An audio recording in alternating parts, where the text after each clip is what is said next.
Vector से related कुछ और टर्म्स मैं बताने जा रहा हूँ। वेक्टर कितने तरह के होते हैं और वेक्टर से कुछ रिलेटेड टर्म मैंने पिछले एपिसोड में, पिछले वीडियो में बताया। आज मैं आपको बताने जा रहा हूँ पोजीशन वेक्टर और डिस्प्लेसमेंट वेक्टर क्या होता है। तो पोजीशन वेक्टर, मान लीजिए ये vector which gives position of an object with reference to origin of coordinate system is called position vector. तो मान लीजिए कोई पॉइंट P है, suppose an object is at point P, suppose an object is at point P at any time P। ये coordinate system, ये X axis है और ये वाई एक्सिस है, ये ओरिजिन है। यहाँ एक पॉइंट P है। ये पॉइंट P मान लीजिए मूव कर रहा है, तो किसी टाइम P में मान लीजिए पॉइंट P यहाँ पर है और ये इसका यहाँ का इसका कोऑर्डिनेट दिया हुआ है x और y, ये इसका कोऑर्डिनेट दिया हुआ है। तो इस पॉइंट को यहाँ से आप मिला दीजिए ओरिजिन से। तो आप ये देखें कि ये जो डिस्टेंस है वो x है और ये डिस्टेंस y हुआ, ये यहाँ से यहाँ तक का डिस्टेंस y हुआ। अगर आप इसको वेक्टर फॉर्म में लिखें तो ये मैग्नीट्यूड है, यहाँ से यहाँ डिस्टेंस, ये मैग्नीट्यूड है। इसमें आप यूनिट वेक्टर से मल्टीप्लाई कर दें x डायरेक्शन के, तो ये वेक्टर बन गया। और ये x डायरेक्शन का ये वेक्टर है। मान लीजिए ये इसको हटाइए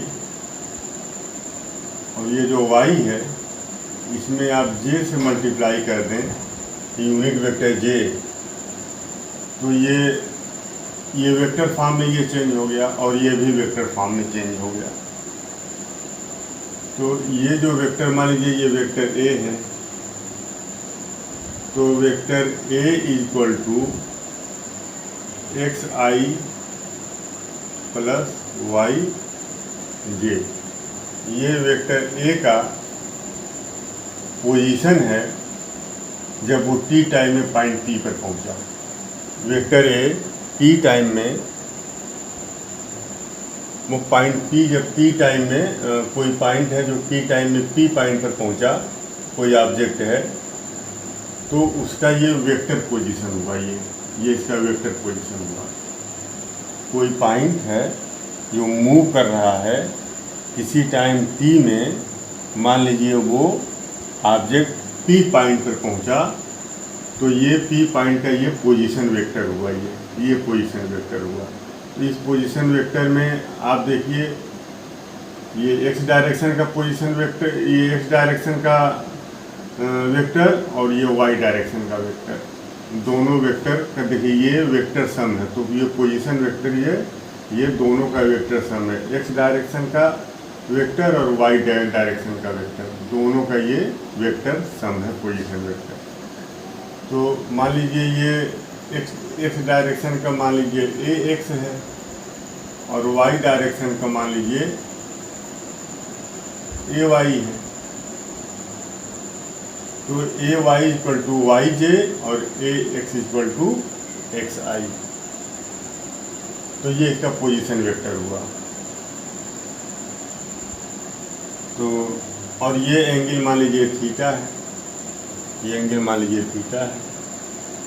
तो ax का जो मैग्नीट्यूड है इसको हम लिख सकते हैं,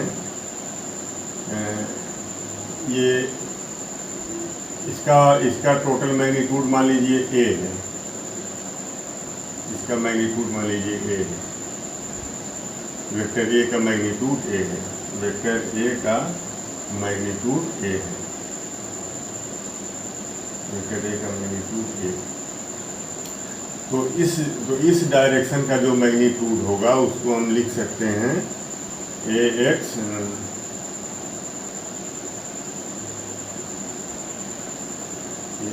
इक्वल टू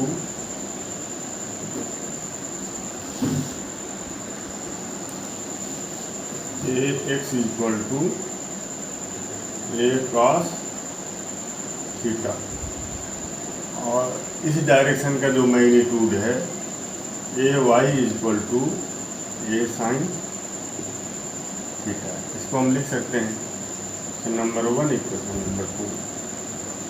तो ये जो वेक्टर ए है जो पी का पोजीशन वेक्टर बता रहा है, पॉइंट पी का पोजीशन वेक्टर बता रहा है, इसको हम दो पार्ट में अगर हम रिजॉल्व करें तो एक्स डायरेक्शन वाला पार्ट मान लीजिए वेक्टर ए एक्स है और वाई डायरेक्शन वाला पार्ट मान लीजिए वेक्टर ए वाई है। तो vector A X equal to magnitude into X direction का यूनिट वेक्टर एक्स आई, और ये vector A Y equal to magnitude into Y direction का यूनिट वेक्टर वाई के। तो इसको हम इस तरह से भी हम इसको लिख सकते हैं, जितने टर्म्स हैं जिस तरह से लिखा जा सकता है इसको जान जाइए। इसको हम लिख सकते हैं ए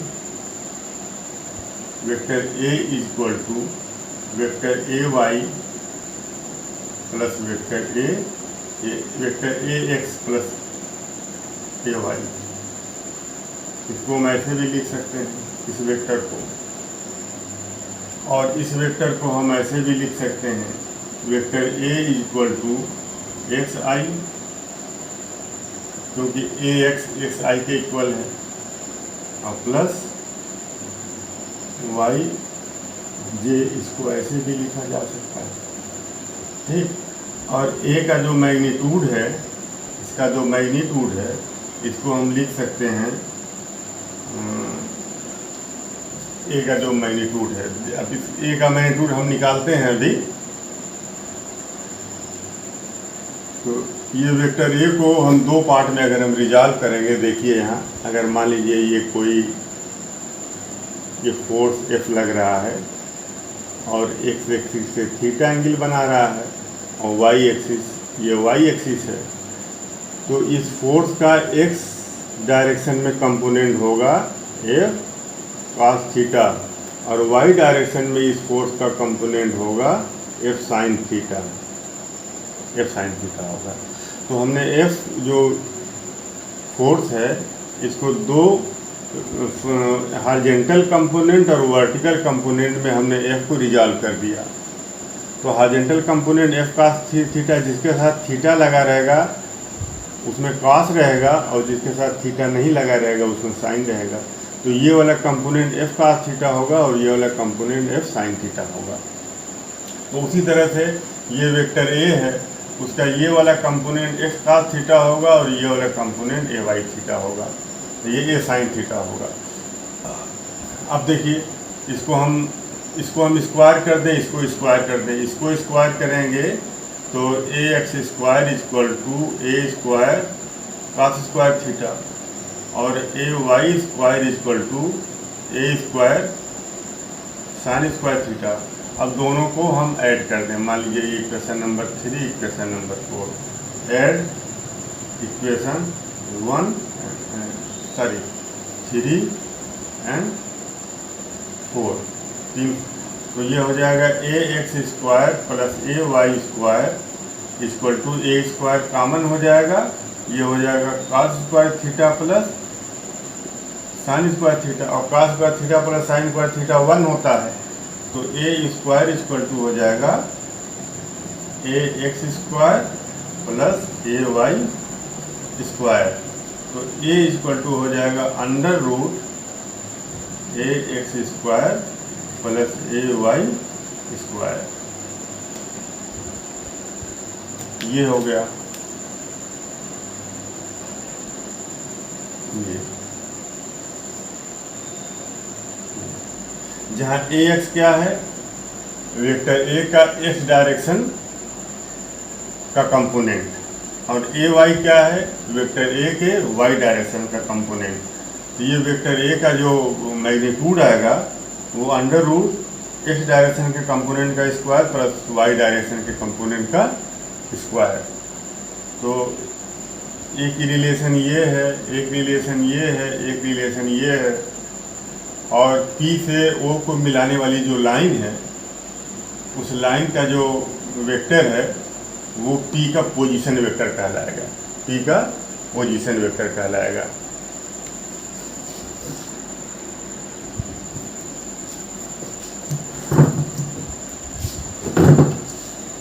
अब मान लीजिए आपसे कहा जाए कि ये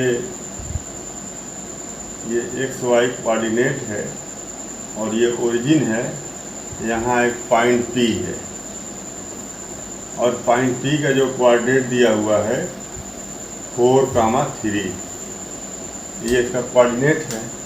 आपसे पूछा जाए कि इसका पोजीशन वेक्टर बताइए, तो इसका पोजीशन वेक्टर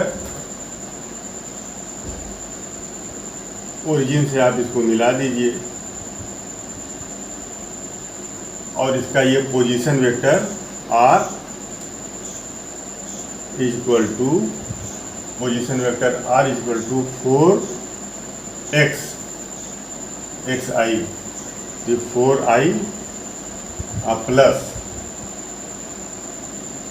3 ये इसका पोजीशन वेक्टर हुआ पॉइंट बी का। तो पोजीशन वेक्टर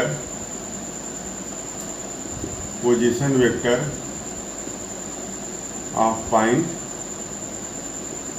पी, फार्मूला हमने क्या लिखा था, फार्मूला में लिखा था पोजीशन वेक्टर का, position vector r equal to X I plus Y J, ये पोजीशन वेक्टर का फार्मूला होता है। तो position vector of point P equal to x के जगह 4 रखेंगे और आई कैप यूनिट वेक्टर और प्लस वाई की जगह देखिए 3 है और यूनिट वेक्टर जे, ये इसका पोजीशन वेक्टर हो गया, इस पॉइंट का पोजीशन वेक्टर हो गया। तो इस तरह से पोजीशन वेक्टर लिखा जाता है। ये इसका पोजीशन वेक्टर हुआ, पॉइंट पी का कोऑर्डिनेट एक्स वाई है, तो इसको हॉरिजॉन्टल और वर्टिकल कंपोनेंट में हमने रिजॉल्व कर दिया। हॉरिजॉन्टल कंपोनेंट ए एक्स, वर्टिकल कंपोनेंट का वेक्टर ए वाई, तो ए एक्स इक्वल टू हो जाएगा इसका magnitude x into unit vector से मल्टीप्लाई कर दीजिए आई कैप, और ये वाला जो वेक्टर होगा ये इसका मैग्नीट्यूड इंटू वर्टिकल जो इसका कंपोनेंट है वर्टिकल यूनिट वेक्टर जे से आप मल्टीप्लाई कर दीजिए और दोनों का वेक्टर सम होगा इसका पोजीशन वेक्टर। तो इसका जो पोजीशन वेक्टर है ये दोनों का vector sum x I plus Y जे, ये इसका पोजीशन वेक्टर होता है।